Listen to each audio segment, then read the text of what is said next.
নমস্কার। আপনারা চিত্রমঞ্জরি নামে যে চলচ্চিত্র উৎসব দেখছেন, আজকে তার 15তম দিন, পঞ্চদশ দিন আজকে। এই 14 দিন আপনারা নানা ধরনের ছায়াছবি দেখেছেন। ছায়াছবি বলতে যে পূর্ণ দৈর্ঘ্যের ছবি প্রেক্ষাগৃহে মুক্তি পায় তেমন ছবি নয়, ছাত্রছাত্রীদের করা, তাও তাদের সংগ্রামের মধ্যে দিয়ে এই কোভিডের সময় তারা করেছেন, অত্যন্ত যত্ন সহকারে করেছেন, নিজেরাই পয়সা খরচ করেছেন, নিজেরাই ছবি তুলেছেন, সম্পাদনা করেছেন, শব্দগ্রহণ করেছেন এবং তারা এই ছবিগুলি আমাদের সামনে এনেছেন। সেগুলিকে সমবেত করে আমরা মালার মতো গাঁথার চেষ্টা করেছি এবং সেই দিনই আমরা একটি উৎসবের আয়োজন করেছি। আমরা বলতে Maulana Abul Kalam Azad university of technology, সংক্ষেপে হচ্ছে ম্যাকাউট, এবং তার সঙ্গে বাংলা ওয়ার্ল্ড ওয়াইড, যারা বাংলা ভাষা নিয়ে কাজ করেন, বাঙালি আনা নিয়ে কাজ করেন, তেমন দুটি সংস্থা মিলেমিশে এই চলচ্চিত্র উৎসবের আয়োজন করেছে। এই প্রত্যেক দিন আপনারা 3টি করে ছবি দেখেন। তার মধ্যে কোনো ছবিটি হচ্ছে আপনার তথ্যচিত্র, কোনোটি কাহিনী নির্ভর চিত্র, কোনোটি অ্যানিমেশন। এই ছবিগুলি দেখতে দেখতে আপনাদের চলচ্চিত্র সম্পর্কে যারা অতটা ওয়াকিবহাল নন, ছাত্রছাত্রী যারা নেশায় এই কাজটা করেছ, নেশা ছাড়া তো কিছুই হয় না, নেশার মতো পাগলামো করতে হয় তবেই একটা কাজে সফল হওয়া যায়। যারা তাদের এই সৃষ্টিশীল নেশায় এই ছবিগুলি বানিয়েছ, তাদের অনেকেরই এরকম বাসনা মনে জেগেছে যে আমরা চলচ্চিত্রকে জীবিকা করব, এটাকেই আমরা পেশা করব। তো পেশা যদি করতে হয় তাহলে কতগুলো জিনিস মনে রাখতে হবে। আমি বোধহয় আগেই বলেছি যে আজকেও অন্য দিনের মতো 3টি ছবি আছে। প্রথম ছবিটির নাম হচ্ছে স্মার্ট ফার্ম, দ্বিতীয় ছবিটির নাম হচ্ছে সেরে ওঠো আমার কলকাতা, আর একদম শেষ ছবিটির নাম হচ্ছে প্রতীক্ষা। এই প্রথম দুটি ছবি হচ্ছে তথ্যচিত্র এবং শেষ যে ছবিটি সেটি কাহিনী নির্ভর ছবি। আমি আবার পুরনো প্রসঙ্গে ফিরে যাই যে এই ছবি করতে করতে বা যারা এই ছবি করেনও নি, যারা দর্শক, তারা দেখতে দেখতে অনেকের মনে এই বাসনার জাগরণ ঘটেছে যে তারা চলচ্চিত্রকে পেশা করবেন। কেউ চিত্রগ্রাহক হবেন, কেউ সম্পাদক হবেন, কেউ অভিনেতা অভিনেত্রী হবেন, কেউ পরিচালক হবেন, কেউ সঙ্গীত পরিচালক হবেন, কেউ মেকআপ আর্টিস্ট হবেন, যাই হন না কেন, এইটা করতে করতে তাদের মনে যখন এই বাসনা এসেছে, তাদের কতগুলো ব্যাপার জেনে রাখা প্রয়োজন। যে চলচ্চিত্রকে যদি পেশা করতে হয় তাহলে ধৈর্য এবং পরিশ্রমের প্রয়োজন। প্রতিদিন এই ছবিগুলি দেখার আগে একজন বিশেষজ্ঞ ছাত্রছাত্রীদের উদ্দেশ্যে বলছি, তোমাদের সামনে কিছু বলেন। কেউ তাদের মধ্যে পরিচালক, কেউ তাদের মধ্যে সিনে ক্লাবের সঙ্গে জড়িত, কেউ তাদের মধ্যে চলচ্চিত্রের শিক্ষক বা শিক্ষিকা, কেউ হচ্ছে টেলিভিশনের মানুষ, কেউ অভিনেতা অভিনেত্রী। আজকে বলবেন অত্যন্ত পরিচিত স্বনামধন্য অভিনেতা শুভাশিস মুখোপাধ্যায়। তাকে দেখলেই তোমরা চিনতে পারবে বা অনেকে নামেই হয়তো চিনতে পেরেছ। শুভাশিস আর আমি দীর্ঘদিনের বন্ধু, আমরা একই বিদ্যালয়ে পড়তাম। শুভাশিস কয়েক বছরের আমার থেকে জুনিয়র ছিল। কেন এটা বলছি? আমরা বিদ্যালয় জীবন থেকেই দেখেছি শুভাশিসের অভিনয়ের প্রতি নেশা, এবং এটাকেই সে পেশা করবে ওই অল্প বয়সেই সে ভেবেছিল। তারপর দীর্ঘ সংগ্রামের মধ্যে দিয়ে সে আজকে প্রতিষ্ঠিত। যে কোনো টেকনিশিয়ান, ডিরেক্টর, অভিনেতা অভিনেত্রী, তাদের সাফল্য আমরা দেখি, তাদের জার্নিটার কথা আমরা অনেকে জানি না। সুতরাং এই প্রফেশনে বা এই পেশায় আসতে গেলে তোমাকে জীবন সংগ্রাম করতে হবে। দূর থেকে নদী নিরীক্ষণ করা বা নদীকে দেখা এক জিনিস, নদীতে অবগাহন করলে বা স্নান করলে বোঝা যায় নদী কি। আবার সে পুরনো ইংরেজি কথায় বলি, যাহাই চমকায় তাহাই সুন্দর নয়। হ্যাঁ, সুতরাং চলচ্চিত্রকে পেশা হিসেবে নেওয়াটা সুন্দর, কিন্তু যথেষ্ট পরিশ্রমের কাজ সেটা। তোমাকে কাজ শিখতে হবে। যদি তুমি চিত্রগ্রাহক হতে চাও, সম্পাদক হতে চাও, তাহলে কোনো সফল বা চলমান যিনি কাজ করছেন এমন কোনো চিত্রগ্রাহক বা চিত্র পরিচালক বা চিত্র সম্পাদক তাদের সহকারী রূপে যোগদান করতে হবে, কাজ শিখতে হবে, হাতে কলমে কাজ শিখতে হবে। অথবা তুমি ইনস্টিটিউটে চেষ্টা করতে পারো জয়েন করার। হ্যাঁ, যেমন Poona film and television institute of India, যেটা পুনাতে অর্থাৎ পুনেতে। আবার কলকাতায় যে চলচ্চিত্র প্রতিষ্ঠান সরকারি, Satyajit Ray film and television institute, SRFTI, সেখানে পরীক্ষা দিয়ে অত্যন্ত শক্ত পরীক্ষা তো, কিন্তু অনেকেই সফল হয়। পড়াশোনার দরকার সেই জন্য চলচ্চিত্র নিয়ে পড়াশুনো করে সেই পরীক্ষায় সফল হলে সেখানে শিখতে পারো, বা ওই যে আমি বললাম সহকারী রূপে শিখতে পারো। এবং পরিশ্রমের মধ্যে দিয়ে কাজটা শিখতে হবে। যারা সফল চিত্র পরিচালক, যারা সফল চিত্রগ্রাহক, যারা সফল সম্পাদক, যারা সফল অভিনেতা অভিনেত্রী, সকলেই এই পরিশ্রমের জার্নিটার পর তবে এখানে আসতে পেরেছেন। শুভাশিসও অনেক পরিশ্রমের মধ্যে দিয়ে এখানে এসেছে।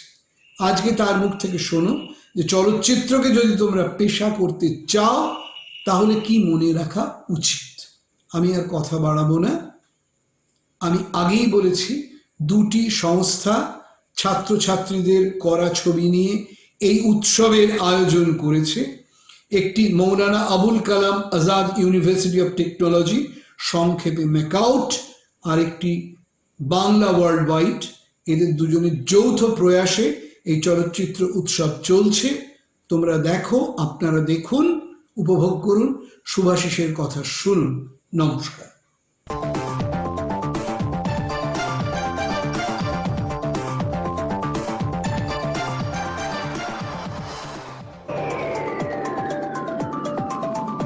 নমস্কার, আমি শুভাশিস মুখার্জি। আমাকে বলতে বলা হচ্ছে যে film acting as a career. হ্যাঁ, আমার কেরিয়ার তো বটেই ফিল্ম অ্যাক্টিং।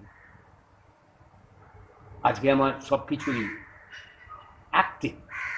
না, বাস্তব জীবনে মোটেই আমার সবটা অ্যাক্টিং নয়, কিন্তু ওই পর্দায়, মঞ্চে, বেতারে, সব জায়গাতেই আমি অভিনয় করে থাকি।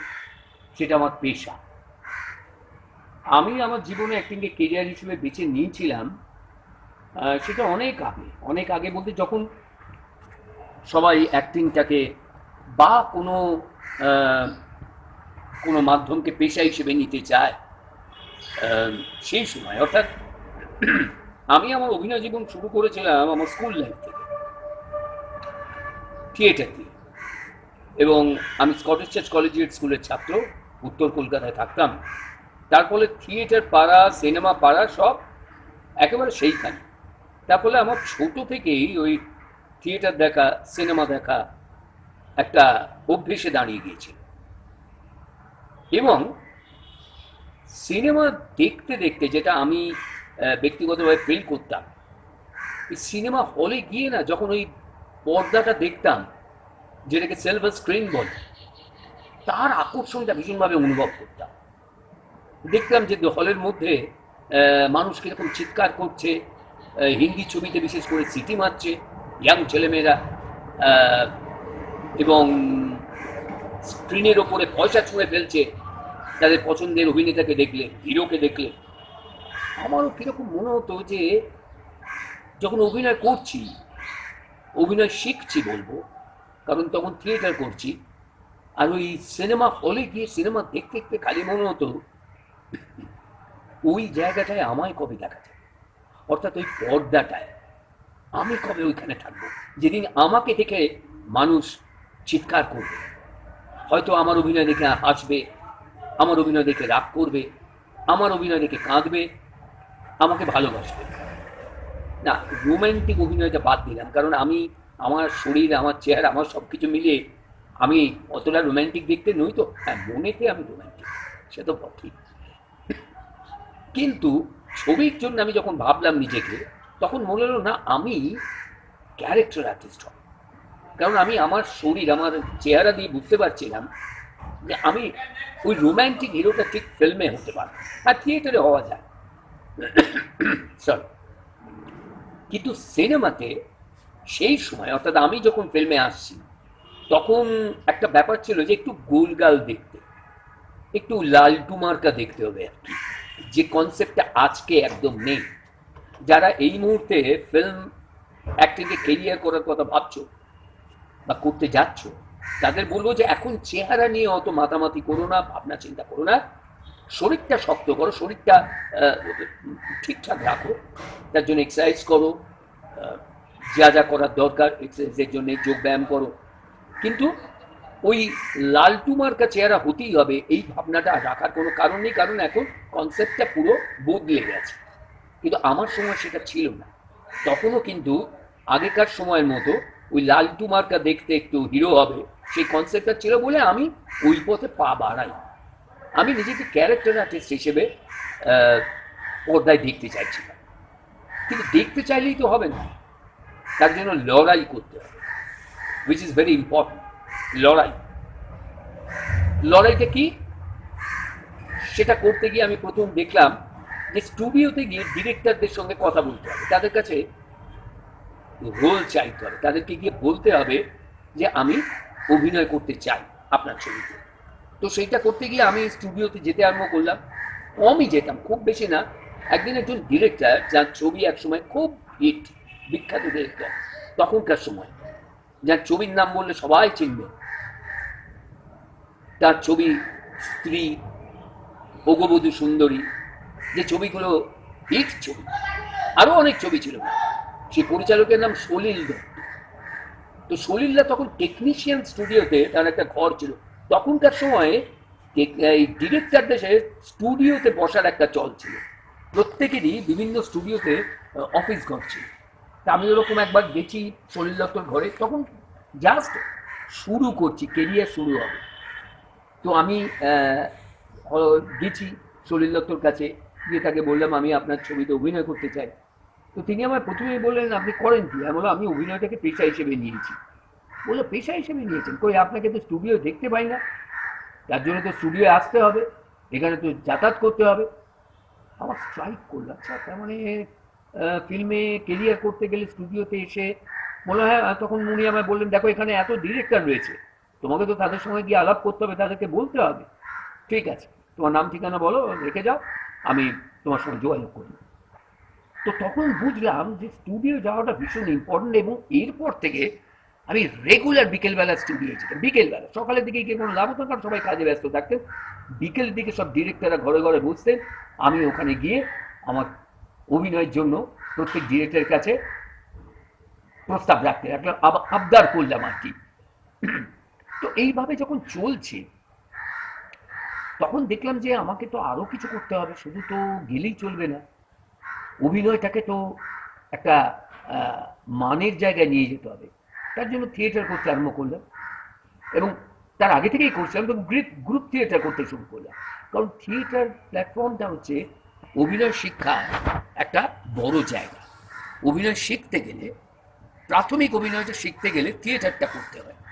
তো আমি থিয়েটার করে যাচ্ছিলাম, এবং সেই সঙ্গে ফিল্মে কাজ করার চেষ্টা চালিয়ে যাচ্ছিলাম। আমি আবার বলছি, সিনেমাকে কেরিয়ার করতে গেলে যেটা করতে হবে সেটা হচ্ছে পরিশ্রম, অক্লান্ত পরিশ্রম, দিন রাত পরিশ্রম করতে হবে, এবং এটা একটা 24 ঘন্টার জব। যদি কেউ মনে করে থাকো যে ঠিক আছে আমি ওই চাকরি করব, ফাঁকে ফোকরে অভিনয় করব, সিনেমায় পাঠ করব, না, ওভাবে সিনেমাতে প্রতিষ্ঠা পাওয়া যায় না, কেরিয়ার তৈরি করা যায় না।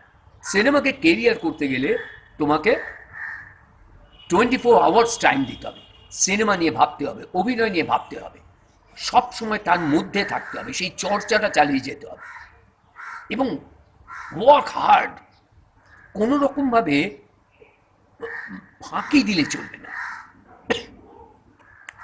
সিনেমাকে কেরিয়ার করতে গেলে মানে সিনেমা অ্যাক্টিংকে, সেখানে তোমাকে ওই যে বলছিলাম অভিনয়টাকে শিখতে হবে ভালো করে। সেটা তুমি থিয়েটার থেকে করতে পারো বা কোনো ইনস্টিটিউটের থেকে করতে পারো। অনেক রকম ইনস্টিটিউট আছে, অনেক ইনস্টিটিউট আছে যেখানে তুমি ফিল্ম অ্যাক্টিংটা শিখতে পারো। হ্যাঁ, ফিল্ম অ্যাক্টিং শিখলে সেখানে কী হয়, ইনস্টিটিউটে গেলে টেকনিক্যাল সাইডগুলো ভালো করে জানা যায়।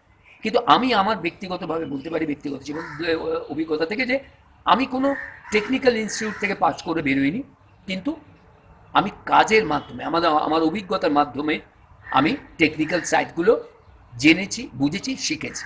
এবং যারা শিখে আসবে তাদের তো একটা প্লাস পয়েন্ট সেটা। সেটা ছাড়াও বলবো, যখন সিনেমাতে কাজ করবে, অভিনয় করবে, তখন টেকনিক্যাল সাইটগুলোকে আরও ভালোভাবে বোঝার চেষ্টা করবে। যেমন আমি যেহেতু কোনো টেকনিক্যাল জায়গা থেকে বেরোইনি, মানে কোনো কলেজে মানে ফিল্ম অ্যাক্টিং কোর্স করিনি, তার ফলে আমি ওই ফ্লোরেতে ক্যামেরাম্যানকে জিজ্ঞেস করতাম যে লেন্সটা কত, কোন শটটা কিভাবে হয়, ফ্রেমটা কি, শট দেওয়ার আগে জেনে নিতাম। কেউ কেউ বলতেন, কেউ কেউ রাগ করতেন, কিন্তু তোমাকেও ভাবতে হবে, কেউ যদি রেগে যায়, কেউ যদি তোমায় বলে যে না বলবো না, যাও বাচ্চা ছেলে কি জানতে চাইছো, না, অপমান বোধ করবে না। হ্যাঁ, অপমান বোধ বলতে আমি বলছি সেটাকে নিয়ে ভেতরে ভেতরে তোমার ভেতরে রাখবে, কিন্তু সেটা প্রকাশ করবে না। এই যে ধাক্কাটা খাবে, এই অপমানটা আমাকেও হতে হয়েছে অনেক সময়, অনেকভাবে কাজ চাইতে গিয়ে হতে হয়েছে, কাজ করতে গিয়ে হতে হয়েছে।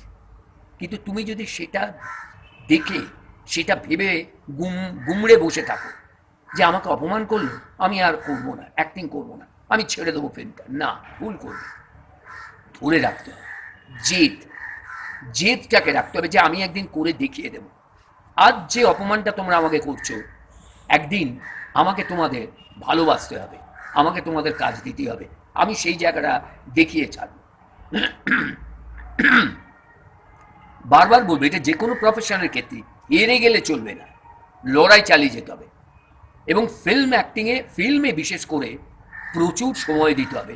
এবং আর একটা জিনিস, তোমাকে পাবলিক রিলেশনটা চালিয়ে যেতে হবে, পিয়ার যে কথাটা। কারণ হচ্ছে, তুমি যদি মনে করে থাকো একটা ছবি করে একটু নাম করে গেলে, তুমি নিজেকে ভাবলে যে আমি কি হনুরে, শেষ ওখানে। হ্যাঁ, ওইখানেই তোমার শেষ। না, সব সময় মাটিতে পা রেখে চলবে, বাস্তবটাকে বোঝবার চেষ্টা করবে, কখনোই নিজের মধ্যে অহংকার এনো না। হ্যাঁ, অভিনেতার অহংকার থাকবে, নিশ্চয়ই থাকবে, কিন্তু প্রকাশ করুন, অহংকারটা প্রকাশ করুন। এবং মানুষের সঙ্গে ভালো ব্যবহার করবে। ফিল্ম ইন্ডাস্ট্রিতে ভালো অভিনেতা হতে গেলে ব্যবহারটাও ভীষণ প্রয়োজন। তুমি তোমার সহ অভিনেতাদের সঙ্গে কীরকম ব্যবহার করছো, তুমি তোমার টেকনিশিয়ানদের সঙ্গে, অর্থাৎ কলা কুশলীদের সঙ্গে কী ব্যবহার করছো, তোমার পরিচালকের সঙ্গে কী ব্যবহার করছো, তোমার প্রযোজকের সঙ্গে কী ব্যবহার করছো, এটা ভীষণ ইম্পর্টেন্ট। সেখানে তুমি যদি একটু বিচ্যুতি হয় তোমার ব্যবহারে, তুমি জানবে তোমার কেরিয়ারটা কিন্তু অনেকখানি পিছিয়ে যাবে। যে লড়াইটা করে তুমি এগিয়েছিলে, সেখান থেকে অনেকটা পিছনে চলে যাবে। সুতরাং মাথায় রাখবে, তোমার ব্যবহারটাও কিন্তু শুধু ভালো অভিনেতা হলেই হয় না। তুমি মনে করছো আমি খুব ভালো অভিনেতা, সবাই আমায় বলে আমি দারুণ অভিনেতা, অ্যাপ্রিসিয়েট করছে এত, হ্যাঁ, সমালোচকরাও বলছেন দারুণ অভিনেতা, কিন্তু সেই সঙ্গে ব্যবহারটাও ইম্পর্টেন্ট। যদি নিজেকে ফিল্মে ধরে রাখতে চাও, তোমাকে ভালো মানুষ হতে হবে। সেটা শুধু অভিনয়ের ক্ষেত্রেই না, জীবনে ভালো মানুষ হওয়াটা সবচেয়ে আগে প্রয়োজন। ভালো মানুষ হবে, ভালো ব্যবহার করবে মানুষের সঙ্গে, এবং অদম্য লড়াই। কোনি বলে একটা ছবি হয়েছিল, মতি নন্দীর কাহিনী, সরোজ দে পরিচালক ছিলেন। সেইখানে শ্রদ্ধেয় অভিনেতা সৌমিত্র চট্টোপাধ্যায়ের কণ্ঠে, সৌমিত্র চট্টোপাধ্যায়ের একটা সংলাপ ছিল, ওই কোনিকে বলছেন যে ফাইট কোনি, ফাইট। এই ডায়লগটা খুব বিখ্যাত। এই ফাইটটা করে যেতে হবে, ফাইট। সবাইকে বলবো লড়াই করো, যারা ফিল্ম অ্যাক্টিংকে কেরিয়ার করতে চাইছো, তাদের বলবো যে লড়াইটা চালিয়েছি, লড়াইটা থামিও না। যদি লড়াই থামিয়ে দাও, হেরে যাবে, কিন্তু সেটা করো না। আর ওই যে বললাম, অভিনয় চর্চা চালিয়ে যাবে, এবং প্র্যাকটিস করবে। এবং আর একটা কথা, প্র্যাকটিস, সেটা থিয়েটারে যেমন প্র্যাকটিস হয়, অভিনয় প্র্যাকটিস। তুমি একটা পাঠ করলে, করে মনে করে নিলে যে ঠিক আছে আমি তো ফ্লোরে যাচ্ছি, ডায়লগটা পড়ছি, বা আগে বাড়িতে স্ক্রিপ্টটা পাঠিয়ে দিচ্ছে, পড়ে নিচ্ছি, ওখানে গিয়ে আমি উগড়ে দেবো না, ওইভাবে হয় না। এটা চর্চা চালিয়ে যেতে হয়। অ্যাক্টিংটা নিজের বাড়িতেও প্র্যাকটিস করবে, বিভিন্ন সময় সংলাপ বিভিন্নভাবে বলবে, বিভিন্নভাবে চর্চা করবে। এক্সপ্রেশন, আমি যে পর্দায় যে এক্সপ্রেশনটা দিই বা দিচ্ছি, বাড়িতে আয়নার সামনে দাঁড়িয়ে সেটা প্র্যাকটিস করো, তাহলে দেখবে অনেক ইজি হবে সেটা। ফিল্ম অ্যাক্টিংকে কেরিয়ার হিসেবে নাও, খুব লুক্রেটিভ। আবার বলছি, এই গ্ল্যামারের জগৎটা থেকে কিন্তু বেশি ভুলে যেও না। মনে করো না যে এই গ্ল্যামারের জগতে বেশ একটু রংচঙে হয়ে থাকতে পারলেই ভালো, একটা গাড়ি, একটা বাড়ি। না, ভবিষ্যৎ কি তুমি জানো না, খুব অনিশ্চিত। তবু বলবো, তুমি যদি লড়াই চালিয়ে যাও, তুমি যদি ঠিক পথে থাকো, ঠিকভাবে ফিল্ম ক্যারিয়ারটাকে নিয়ে চালিয়ে যেতে পারো, তবে তোমার উন্নতি আছে, তবে তোমার ভালো আছে, আগামী দিন তোমার সুদিন হবে। আমার শুভেচ্ছা রইল সবাইকে। এগিয়ে চলো, লড়াই করো। আর একটা কথা, ফিল্মে, শুধু ফিল্মে বলো না, যে কোনো প্রফেশনে টাইম, সময়ানুবর্তিতা, সেইটা ভীষণ ইম্পর্টেন্ট। টাইমলি পৌঁছবে। অনেকে হয়েছে, আগেকার দিনে শোনা যেত ফিল্মের হিরোরা একটু নাম করে গেলেই 2 ঘন্টা পরে, 3 ঘন্টা পরে ফ্লোরে আসছে। না, তাদের বেশি দিন টিকতে পারবে না। কিছুদিনের জন্য ঠিক আছে, মানুষ তোমায় সহ্য করে নেবে, ইন্ডাস্ট্রি তোমায় সহ্য করে নেবে, কিন্তু তোমাকে যদি সাস্টেইন করতে হয়, তোমাকে যদি ইন্ডাস্ট্রিতে টিকে থাকতে হয়, তাহলে সময়টা ভীষণ ইম্পর্টেন্ট, সেটাকে মেনটেন করবে। এইটা মাথায় রেখো। আর আবার বলছি, লড়াই চালিয়ে যাও, ভালো মানুষ হও, একটু পাবলিক রিলেশন রাখো, পরিচালকের সঙ্গে যোগাযোগ রাখো, প্রযোজকের সঙ্গে, এবং অ্যাক্টিং প্র্যাকটিস করে যাও। ভালো হোক তোমাদের সবার। আমার অনেক অনেক শুভেচ্ছা রইল। ভালো থেকো সবাই।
মুকুলিত হোক শতমঞ্জরি পরিণত ফলে, বিকশিত হোক নতুন কুসুম প্রস্ফুটিত শতদলে। এই স্বপ্ন বুকে নিয়ে শক্ত করো মনটা, দেখো চিত্র মঞ্জুরির সমাপ্তি 18 তারিখ ঠিক 8টা।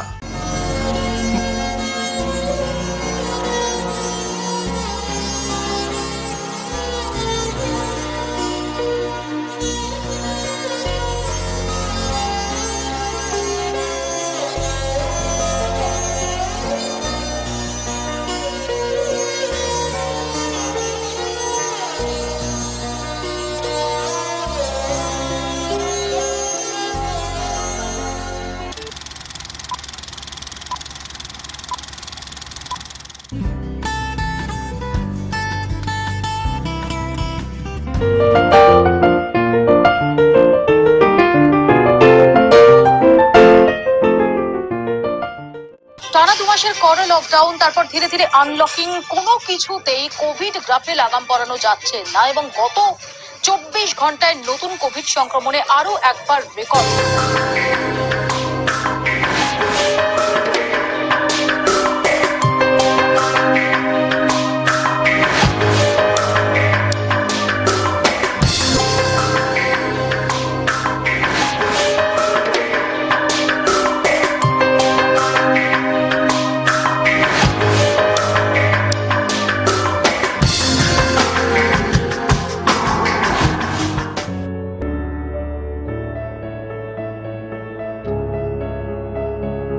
প্রিয় শহর কলকাতা, তুমি এর আগেও আহত অসুস্থ হয়েছ অনেকবার, সেরেও উঠেছ বারবার।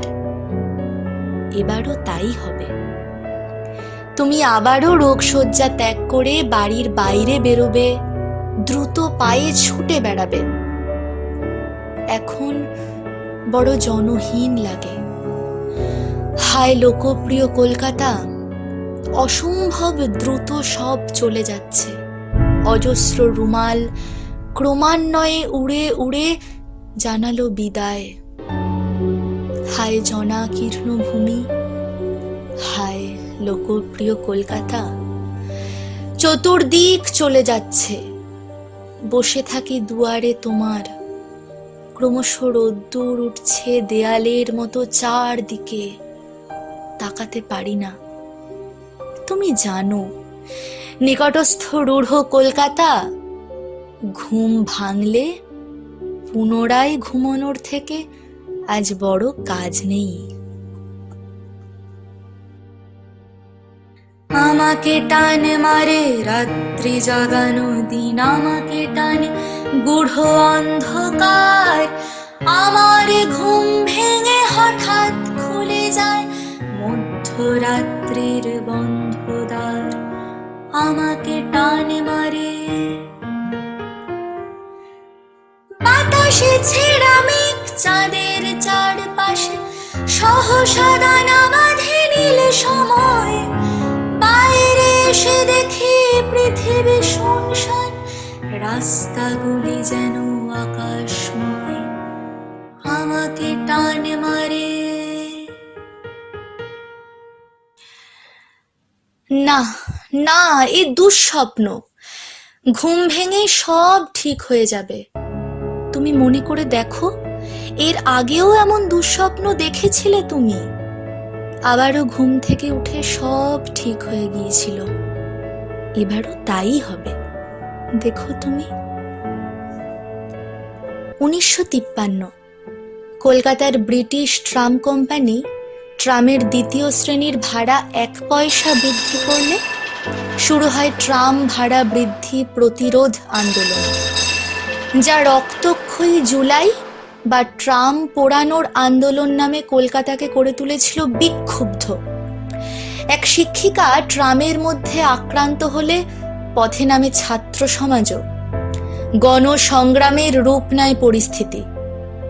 সদ্য স্বাধীন সেই 20 শতকীয় ক্ষুব্ধ দিন, ডানা ভাঙা এদেশের, যেখানে যা ছিল সব ঋণ, সব কিছু শোধ করে নিতে চায় সেদিনের প্রতিবাদী মন।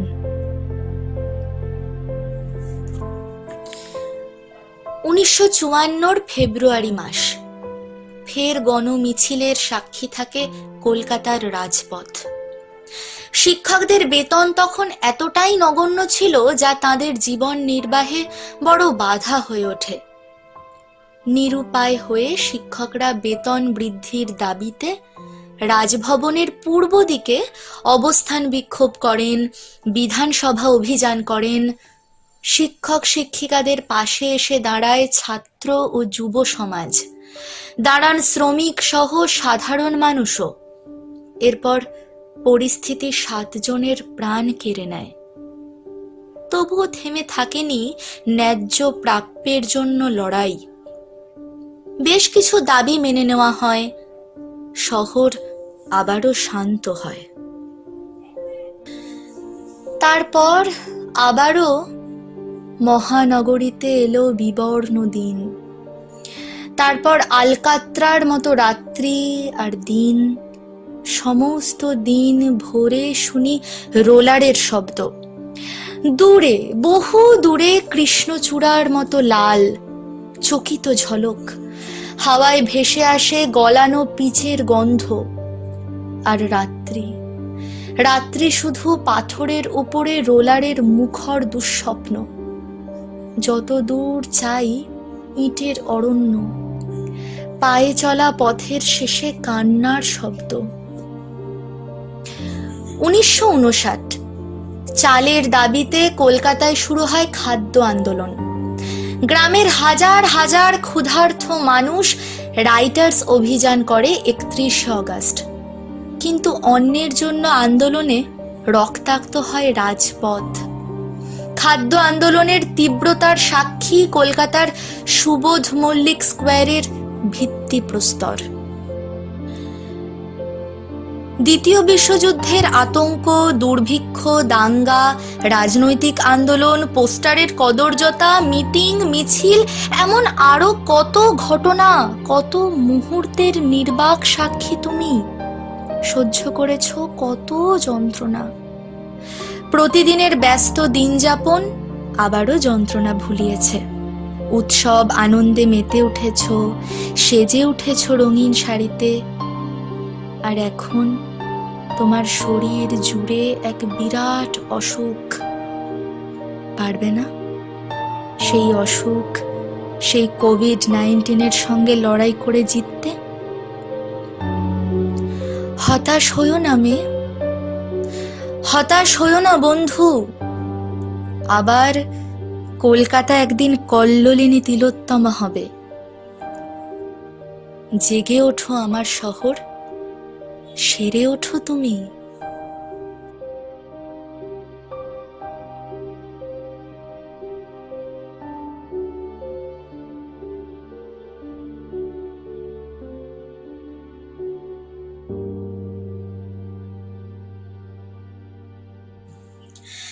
ঘুম ভাঙে এসপ্ল্যানেড, খোলা ভাঙে চিনে বাদাম, চেনা কোনো ঘাসের দাগ, শুয়ে থাকা কি আরাম। শহরে জোরে যেন প্রেমের মরশুম, আলোতে মাখামাখি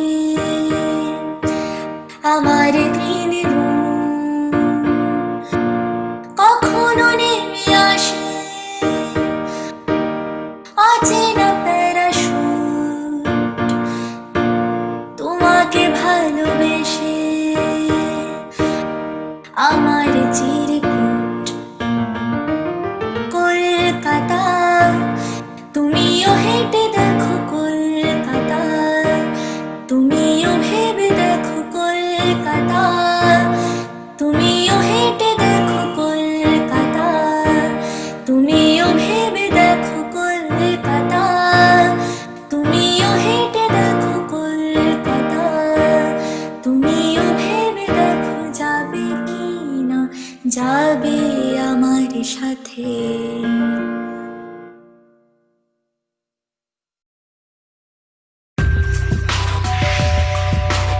মুকুলিত হোক শতমঞ্জরি পরিণত ফলে, বিকশিত হোক নতুন কুসুম প্রস্ফুটিত শতদলে। এই স্বপ্ন বুকে নিয়ে শক্ত করো মনটা, দেখো চিত্র মঞ্জুরির সমাপ্তি 18 তারিখ ঠিক 8টা।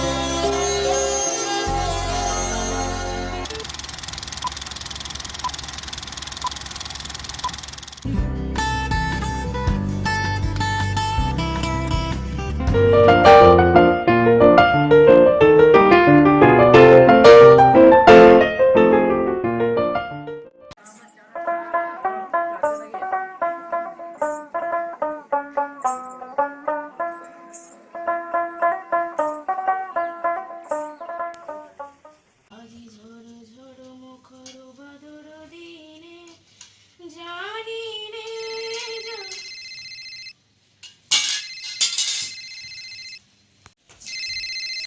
হ্যালো, কি রে, কেমন আছিস? ও দাদা তুমি? আমি আবার ভাবলাম, আরে তুই আবার কাকে ভাবলি? না মানে আমি ভাবলাম ও। সে কি রে, আজকেও ফোন করেনি? না গো দাদা, 2 দিন হয়ে গেল। সে কি রে, রমেশ এত ব্যস্ত হয়ে গেল, একটা ফোন পর্যন্ত করতে পারছে না? এই রোগে অনেকে আক্রান্ত গো দাদা। ও আবার করোনা হসপিটালেরই দায়িত্বে রয়েছে। বড্ড ভয় করে গো। আরে না না, এত চিন্তা করছিস কেন বলতো? ওরা অনেক প্রোটেকশন নিয়ে কাজ করে, ওর কিছু হবে না। হাঁটুর ব্যথাটা আবার বেড়েছে গো, মা গো। বৌমা, হ্যাঁ মা, যাই। রাখলাম গো দাদা, অনেক কাজ পড়ে আছে। ঠিক আছে, রাখ রাখ, ভালো থাকিস তোরা। অত চিন্তা করো না বৌমা, রমেশ নিশ্চয়ই অনেক ব্যস্ত। একটু সময় দাও, ও নিশ্চয়ই ফোন করবে। নাও তাড়াতাড়ি কুটোটা কাটো দেখিনি।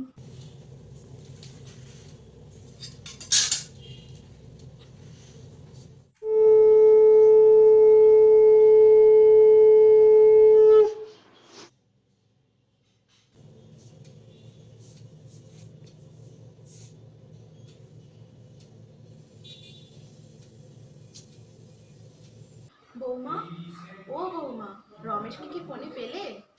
না মা। মা, বৌদি, আমি আসছি। এখন কোথায় বেরোচ্ছিস?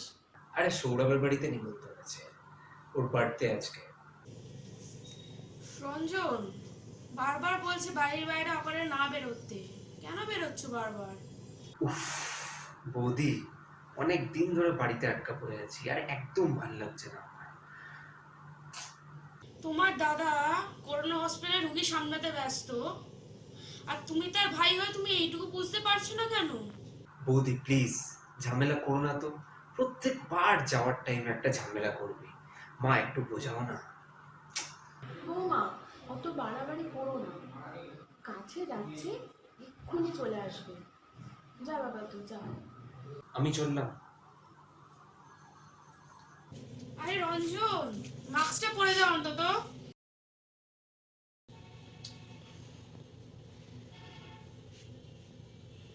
Hello, Dr. Chatterjee speaking. Hello Rita, আমি সুজাতা বলছি রে। ও মাই, তুই? এতদিন পর মনে পড়লো তোর আমাকে। শোন না, একটা কথা জিজ্ঞেস করার ছিল। আর বল, কেমন আছে সব? ভালোই আছি রে। রমেশ দা মনে হয় একটা নতুন হসপিটাল জয়েন করেছিল, তো কেমন আছে ও? সেই নিয়েই তোকে ফোন করা রে। কেন, হোয়াটস দ্য ম্যাটার? হ্যাঁ রে, তোর রমেশ দাকে নতুন হসপিটালে করোনা পেশেন্টের দায়িত্বে দিয়েছে। তাই নাকি? ও এই নিয়েই খুব ব্যস্ত। এ বাবা, এমনিতেই কম কথা হতো, 4 দিন ধরে তো আর একদমই কথা হচ্ছে না। আমি ওকে অনেকবার ফোনে ট্রাই করলাম, পাচ্ছি না। হসপিটালও ফোন করেছিলাম, কেউ ফোনই তুলছে না, বড্ড ভয় করছে জানিস তো। এ বাবা, তাই নাকি? তোর তো অনেক চেনা জানা আছে হেলথ সিস্টেমে, এবার খোঁজ নিয়ে দেখ না যদি খোঁজ পাস। বড্ড চিন্তায় আছি রে, বড্ড ভয় করছে। সে তো স্বাভাবিক, চিন্তা তো হবেই। আম, আচ্ছা ঠিক আছে, আমি খোঁজ নিচ্ছি, আর আমি যদি কোনো খবর পাই আমি তোকে কল করে বলছি। কিন্তু তুই একদম চিন্তা করিস না, একদম রিল্যাক্স কর, সব ঠিক হবে। এত বেলায় আবার কে ফোন করলো? 2:30 বাজে।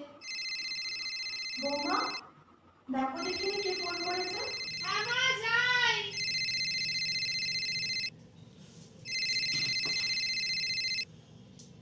হ্যাঁ রিতা বল।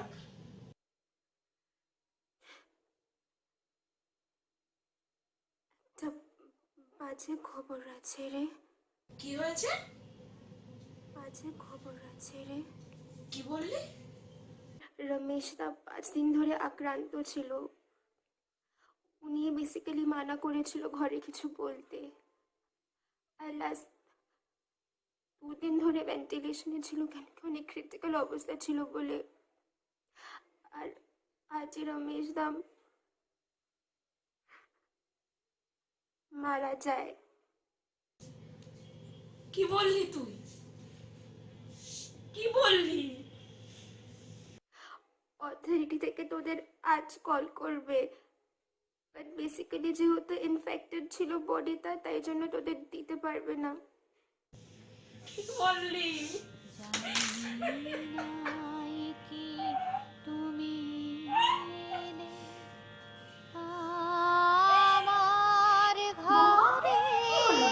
কাঁদছো কেন? কি হয়েছে তোমার? বৌমা কিছু বলো, কেন কাঁদছো বৌমা? বলো কিছু, কেন কাঁদছো তুমি? কি শুনলে তুমি ফোনে? কি গো বৌমা, কি হলো? কেন কাঁদছো তুমি? কে ফোন করেছিল? কি শুনলে তুমি ফোনে? বৌমা কিছু বলো, কেন কাঁদছো বৌমা? বলো কিছু, কেন কাঁদছো তুমি? কে ফোন করেছিল? কি শুনলে তুমি ফোনে? বৌমা কিছু বলো, কেন কাঁদছো বৌমা? বলো কিছু।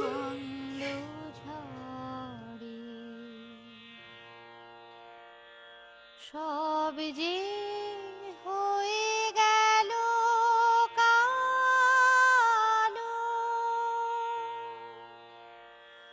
নিভে গেল দ্বীপের আলো,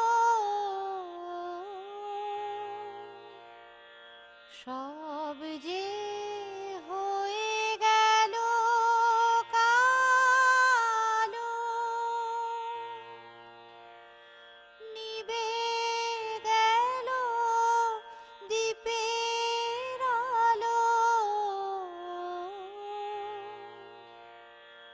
আকাশ পানে হাত বাড়ালেন কাহারো তরে,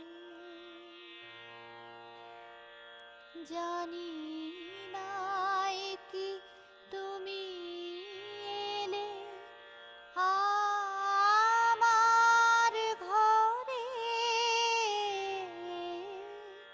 যে রাতে মোর দুয়ার গুলি ভাঙলো ঝড়ে। মুকুলিত হোক শতমঞ্জরি পরিণত ফলে, বিকশিত হোক নতুন কুসুম প্রস্ফুটিত শতদলে। এই স্বপ্ন বুকে নিয়ে শক্ত করো মনটা, দেখো চিত্র মঞ্জুরির সমাপ্তি 18 তারিখ ঠিক 8টা।